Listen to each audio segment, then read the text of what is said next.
بسم اللہ الرحمن الرحیم۔ کیا رفعت کی لذت سے نہ دل کو آشنا تو نے، گزاری عمر پستی میں مثال نقش پا تو نے،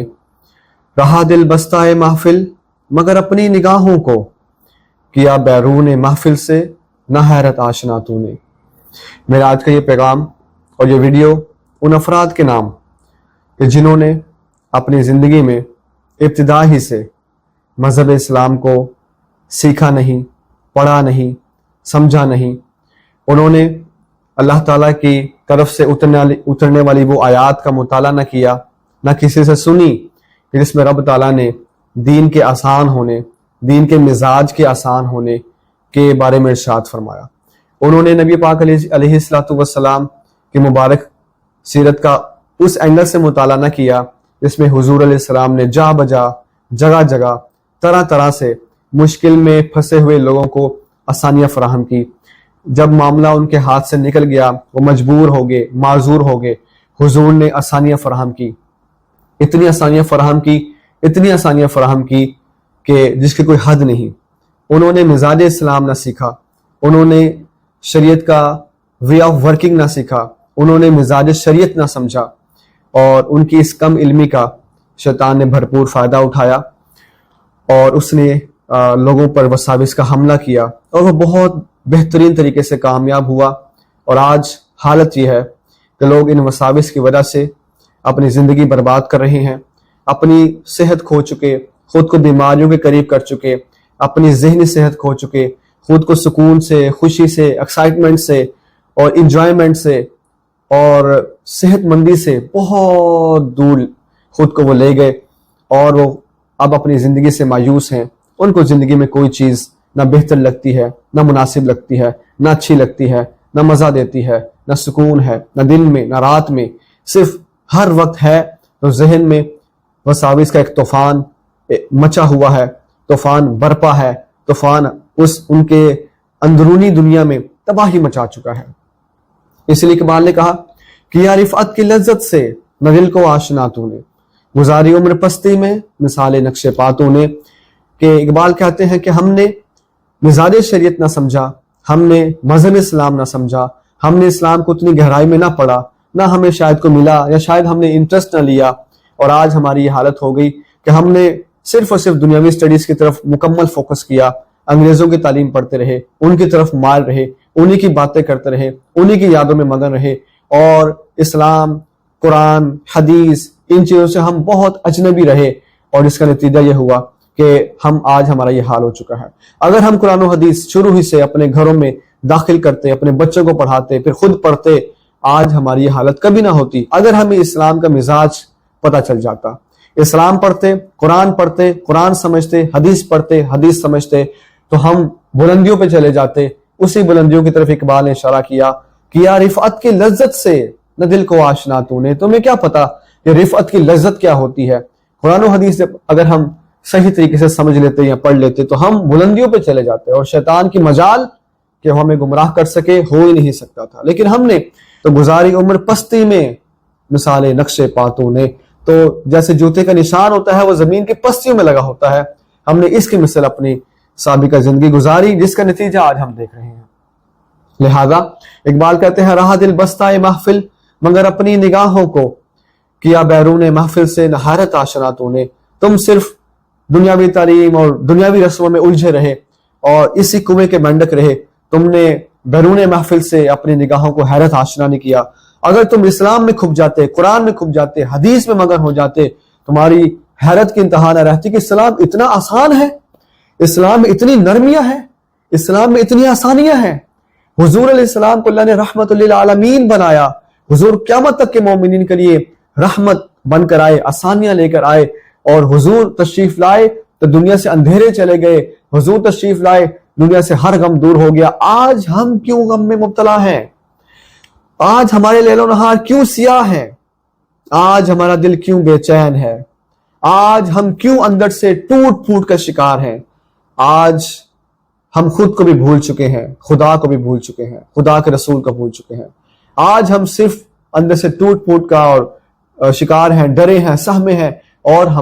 ہم صرف ایک بظاہر انسان تو نظر آ رہے ہیں، انسانی خاکہ تو ہمیں نظر آتا ہے، لیکن ہمارے اندر کچھ بھی باقی نہیں ہے۔ یہ کیا ہوا؟ ہم نے اسلام کے مزاج کو نہ سمجھا۔ اسلام کے مزاج کو سمجھنے کی بہت ضرورت ہے۔ وساوس میں پھنسے ہوئے افراد، ان کو لگتا ہے ہم صحیح سے ہاتھ نہیں دھوئیں گے، یا صحیح سے استنجا نہیں کریں گے، یا وضو نہیں کریں گے، یا غسل نہیں کریں گے، ہم نماز کیسے پڑھیں گے، ہم قرآن کیسے پڑھیں گے، ہمیں عذاب قبر ہوگا، ہمیں اللہ تعالیٰ گرفت ہماری فرمائے گا، ہمیں میدان محشر میں سوال ہوگا، ہماری چیزیں ناپاک ہو جائیں گی، چیزیں سب گندی ہو جائیں گی۔ اسی طریقے سے اگر طلاق کے وساوس کسی کو آتے ہیں تو اس کو لگتا ہے میں کچھ بھی سوچوں گا تو طلاق ہو جائے گی، کچھ بھی بولوں گا تو طلاق ہو جائے گی، کچھ بھی کہوں گا تو طلاق ہو جائے گی۔ کسی کو مذہب کو لے کے وساوس آتے ہیں تو وہ کہتا ہے میں کچھ بھی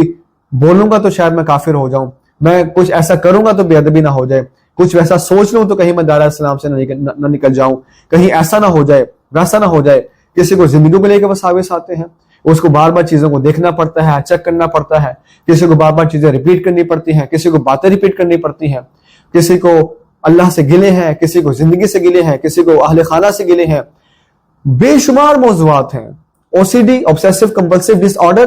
اس ڈس آرڈر میں بے شمار لوگ طرح طرح کے موضوعات میں پھنسے ہوئے ہیں، لیکن ان سب میں مجھے جو ایک کامن ریزن نظر آتی ہے وہ ہے اسلامی تعلیمات سے دوری۔ مزاج اسلام کو سمجھنا بہت ضروری ہے۔ آپ دیکھیں ایک شخص جو کھڑے ہو کے نماز پڑھنے پر قادر ہے، اس کے لیے ضروری ہے اور فرض ہے کہ وہ کھڑے ہو کے نماز پڑھے، لیکن جب ایک وقت آتا ہے کہ وہ کھڑے ہونے پر قادر نہیں رہتا تو اس کے لیے نرمی ہو جاتی ہے۔ اسلام اپنے احکام اس کے لیے بدلتا ہے کہ اب اگر تم کھڑے ہو کے نماز نہیں پڑھ سکتے تو بیٹھ کے نماز پڑھ لو، ریلیکس، ایزی، بیٹھ کے پڑھو، نماز پڑھو لیکن بیٹھ کے پڑھ لو۔ ایک بندہ بیٹھنے پہ قادر نہیں رہتا، اسلام کہتا ہے تم کرسی پہ اشاروں کے ساتھ نماز پڑھ سکتے ہو، نماز تمہاری ہو جائے گی۔ آپ نے دیکھا کہ جو کھڑے ہونے پہ قادر نہیں وہ بیٹھ کے پڑھ لے، جو بیٹھ کے قادر نہیں وہ کرسی پہ بیٹھ کے اشاروں کے ساتھ نماز پڑھ لے۔ اسلام بندوں کی طبیعت اور حالت کے حساب سے نرمیاں بڑھاتا جاتا ہے۔ جو بندہ روزہ رکھنے کے قابل ہے اس کے لیے فرض ہے کہ وہ رمضان کے سارے روزے رکھے، لیکن جو بہت بیمار ہو جاتا ہے اس کے لیے شریعت اپنے احکام بدل دیتی ہے، نرمی پیدا کر دیتی ہے کہ اگر تمہاری حالت اس طرح کی نہیں ہے کہ تم کسی بھی طرح روزہ نہیں رکھ پاؤ گے تو تم روزہ چھوڑ سکتے ہو، رمضان کے بعد قضا کر دینا۔ اسی طریقے سے مسافر ہے، وہ سفر پہ نکلتا ہے تو شریعت اس کو آپشن دے دیتی ہے، کچھ نرمی کر دیتی ہے کہ تم چاہو تو روزہ رکھ لو، چاہو تو تم چھوڑ دو، لیکن اگر تم چھوڑنا چاہو تو تمہارے پاس آپشن ہے، تم شرعی مسافر ہو، تم روزہ چھوڑ سکتے ہو، کیونکہ مشقت والا سفر ہوتا ہے تو لہذا روزہ چھوڑنے کی اجازت ہے۔ تو جیسے جیسے بندے کی حالت میں مجبوری بڑھتی جائے گی ویسے ویسے شریعت اپنے احکامات میں نرمی دیتا جاتا ہے۔ ایک بندہ صاحب نصاب ہے تو ہی اس کے لیے فرض ہے کہ وہ زکوٰۃ ادا کرے۔ جو خود شریف فقیر ہے، شریعت نے اس کو مکلف نہیں کیا کہ وہ زکوٰۃ ادا کرے، وہ زکوٰۃ بلکہ لیتا ہے۔ شریعت اس کو یہ نہیں کہتی کہ تم جہاں سے بھی ارینج کرو، سال بعد تم نے اتنے پیسے رہے خدا میں دینے ہی دینے ہیں، نہیں، وہ مجبور ہے۔ اسی طریقے سے جو بندہ طہارت کے معاملات میں جیسے جیسے مجبوری کی طرف بڑھتا جائے گا اس کے لیے ویسے ویسے نرمی کے معاملات آتے جائیں گے۔ ایک بندہ صحت مند ہے، نارمل ہے، اس کے لیے طہارت کے احکامات سخت ہیں، اس کو پراپرلی جو ہے وہ استنجا کرنا ہے، وضو کرنا ہے، غسل کرنا ہے، پورے احتیاط سے فری ہونا ہے کیونکہ وہ کر سکتا ہے۔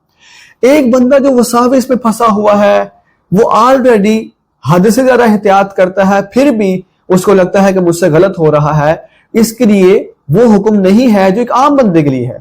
عام بندہ جو صحت مند ہے اس کے لیے حکم سخت ہے، اس کے لیے احتیاط زیادہ ہے۔ جو بندہ وسوسے میں پھنسا ہوا ہے، جو بندہ آلریڈی اپنے آپ سے بیزار ہے، جو آلریڈی حد سے زیادہ احتیاط کر رہا ہے لیکن اس کو سیٹسفیکشن نہیں ہو رہی، اس کے لیے احکامات میں بہت نرمی ہے۔ اگر آپ کو استنجا میں اطمینان نہیں ہوتا، چھینٹوں کے مسائل ہیں، ہاتھ دھونے کی پرابلم ہے، وضو میں پرابلم ہے، غسل میں پرابلم ہے، آپ آلریڈی بہت زیادہ احتیاط کر رہے ہیں لیکن آپ کا دل ڈرتا رہتا ہے، آپ نارملی پانی بہائیں، جتنا ٹائم عام لوگ لیتے ہیں اتنا ٹائم لیں استنجا، وضو، غسل میں ہاتھ دھونے میں، فوراً باہر آ جائیں۔ دل سیٹسفائی ہوتا ہے کہ نہیں ہوتا، آپ اسی طریقے سے باہر نکل آئیں اور کہیں کہ چونکہ میں مجبور ہوں، چونکہ میرے ساتھ وساوس کے معاملات ہیں، میرے لیے طہارت کے احکامات میں اتنی سختی نہیں ہے۔ آپ سیٹسفیکشن فائنڈ نہ کریں، آپ سیٹسفیکشن فائنڈ کرتے جائیں گے، شیطان آپ کو اور آگے لیتا جائے گا۔ لہذا فارمیلٹی پوری کریں، پانی بہائیں اور یا ایک بار وضو کریں، ایک بار ہی غسل کریں، ایک بار ہاتھ دھوئیں، سیٹسفیکشن ہوتی ہے کہ نہیں ہوتی، آپ باہر آ جائیں آپ کے اوپر کوئی گرفت نہیں ہوگی. اللہ آپ کی نماز ایسے بھی قبول کر لے گا, اللہ کا قرآن پڑھا ایسے بھی قبول کر لے گا, کیونکہ آپ اب نارمل صحت مند لوگوں کی طرح نہیں ہیں, آپ مجبوروں کی لسٹ میں آ چکے ہیں. آپ دیکھیں اسلام میں جو شرعی معذور ہوتا ہے, جس کے جسم سے بالیقین نجاست نکل رہی ہوتی ہے, زخموں سے نجاست نکل رہی ہوتی ہے, یا آنکھ سے دکھتی آنکھ سے پانی ناپاک نکل رہا ہوتا ہے, آپ دیکھیں اس کے لیے شریعت کیا کرتی ہے. سارے علماء کا اس بات پر اتفاق ہے, تمام مسالک کا اس بات پر اتفاق ہے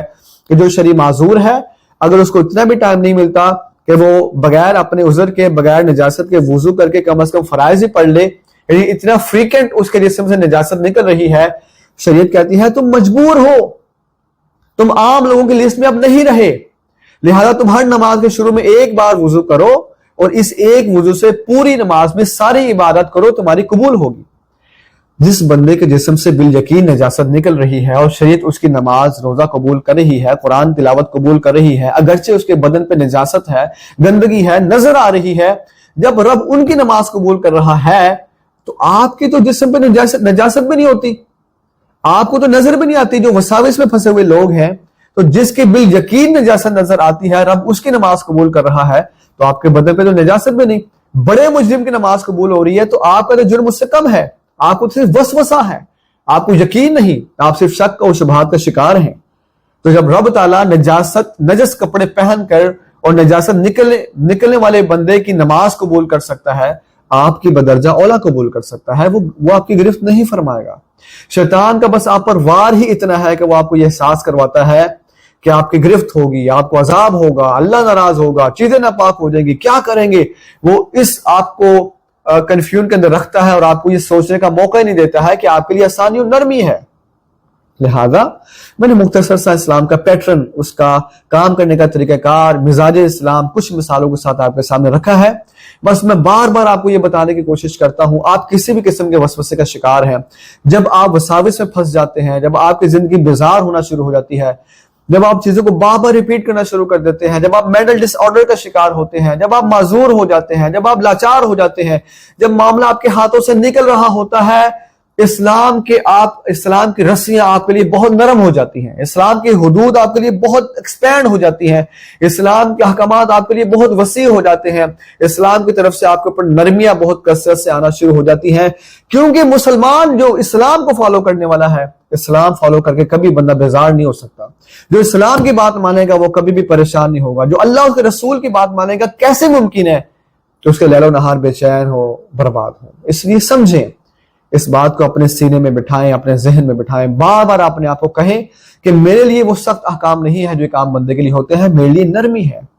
اس لیے سیٹسفیکشن ہو یا نہ ہو, آپ طہارت کریں, فارمیلٹی پوری کریں, باہر آئیں, نمازیں پڑھیں, قرآن پڑھیں, ایزی رہیں, لائف نارمل گزاریں, انشاءاللہ نہ تو گناہ ہوگا اور نہ ہی آپ پر گرفت ہوگی. اگر آپ وساوس کا شکار ہیں, اگر آپ پھنسے ہیں, آپ کو نکلنا نہیں آ رہا, نیچے میرا واٹس ایپ نمبر ہے, مجھ سے رابطہ کریں, اپنی کنڈیشن بتائیں, میں جیسے جیسے آپ کو گائیڈ کروں ویسے ویسے چلتے جائیں انشاءاللہ. اگر آپ مجھ پر بلائنڈ ٹرسٹ کریں گے, اگر آپ تھوڑی دیر کے لیے اپنی مرضی چھوڑ کے میری مرضی کے مطابق خود کو چلائیں گے, انشاءاللہ عز و جل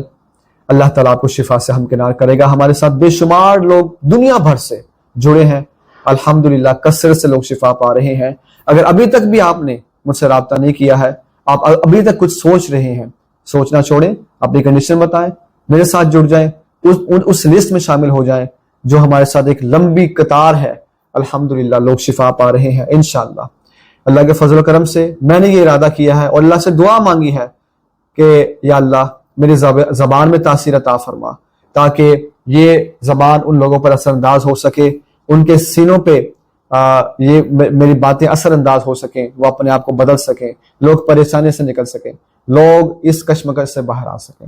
اللہ سے دعا ہے اللہ تعالیٰ ہمارے پناہ ہونے کی توفیق عطا فرمائے. آمین. وما علینا الا البلاغ المبین.